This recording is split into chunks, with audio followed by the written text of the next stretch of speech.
What up, people? Story time with Scotty from the old professional basketball days, and today we have an absolute belter for you.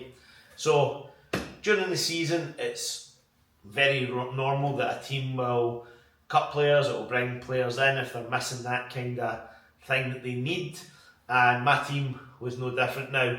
I'm not going to name names, I'm not going to name MD and throw them under the bus or anything like that. You'll just have to listen to the story and then figure it out or do some research. So we were lacking a bit of size, we were lacking a big man. We had big players, but they didn't play the out and out centre position.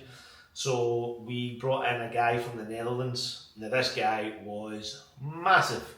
He was about 7 foot, built like a tank, shoulders this wide, and turns up to practice, introduces himself.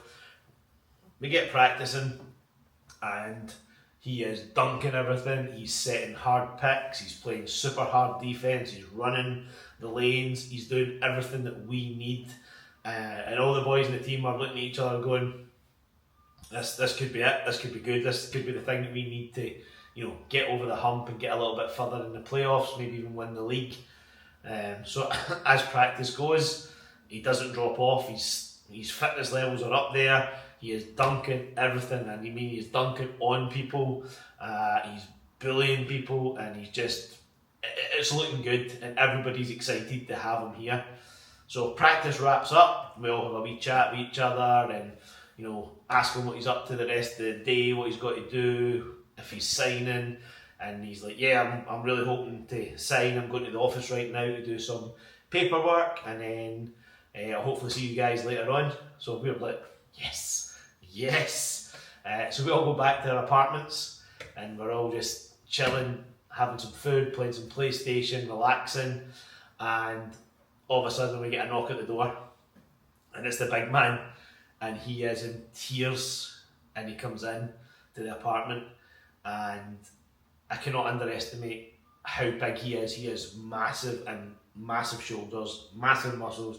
He's very intimidating, and he's crying, and he comes in, closes the door, and stands in front of the door. Now that's very important, okay? The door doesn't exist now because he is blocking it, and there's no way past him, and he's in floods of tears, and we're trying to understand what's going on, we're trying to talk to him, we're like, what happened? How's, explain it to us, and he's trying to talk, but he's really, really upset, he's crying, he's lots of tears, and we're all looking at each other going, what is going on? What is going on? So eventually he calms down a little bit, and we're like, what happened? He's like, I was just about to sign the contract, and then they get a phone call. I was like, alright, well, who get the phone call? I don't know who phoned, but basically when you played for our team, you had to do a background check, and I'm assuming the background check didn't come back good. And that was them getting told.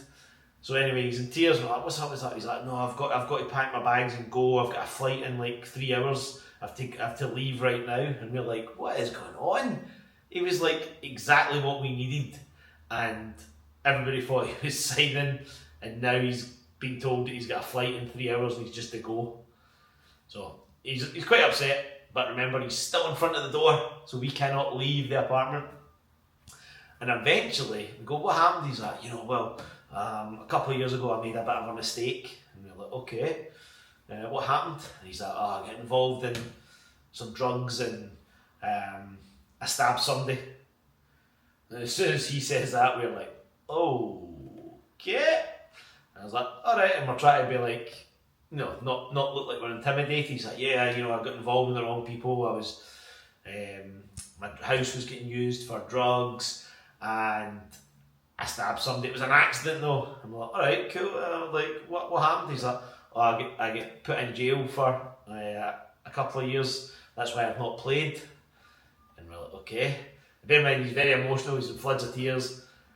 Also, the door is right next to the kitchen where there's knives. So we're a bit like, this could go sideways. So bear in mind, there's 3 of us in the apartment, and he's blocking the door. and he's very emotional, and he goes on to tell us more stuff about the drugs and how he got into the fight and how he stabbed somebody, and the person that he stabbed didn't die, he just stabbed them. Apparently that's okay.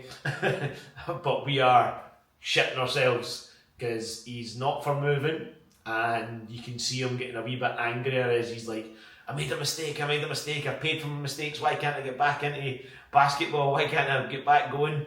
And we are just sitting there trying to like, be like, sorry big guy, sorry, you know, this, maybe they can oversee it, maybe it's this isn't the right team for you, whatever, and we're hoping that he doesn't do anything stupid right now.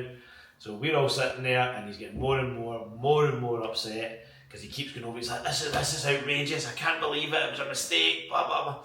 And we're like, right, okay. Then thankfully somebody phones him, and he takes a phone call. Now he's still not left, he's still in front of the door, but he's speaking in his native language, and he seems to get calmed down a little bit, and then all of a sudden he just goes, right guys, see you later, bye, and walks out. And we're all like, what just happened there? That guy came in, told us he was involved in drugs, stabbed somebody, isn't signing for the team, and is getting sent home. What the fuck? So then the next day, at practice, we all have to get told by management, don't say a word, don't say anything, nobody knows he was here, we never officially signed him, blah blah blah blah blah blah blah blah blah, all that. And then we all had to basically get more background checks done, because they were like, if any of this gets out or anything, then it's going to be pretty bad for the club. So that was my story of how my team almost signed a drug dealer and somebody who stabbed somebody, which was quite wild. I'm going to be doing more of these stories. Hopefully you like them. As I said, I'll never be saying names because I'm not throwing anybody under the bus, and I'll keep them coming, and hope to have some guests on as well to tell some stories of stuff that we done. But as always, remember, like, subscribe, and you got this. Still can't spin at my finger.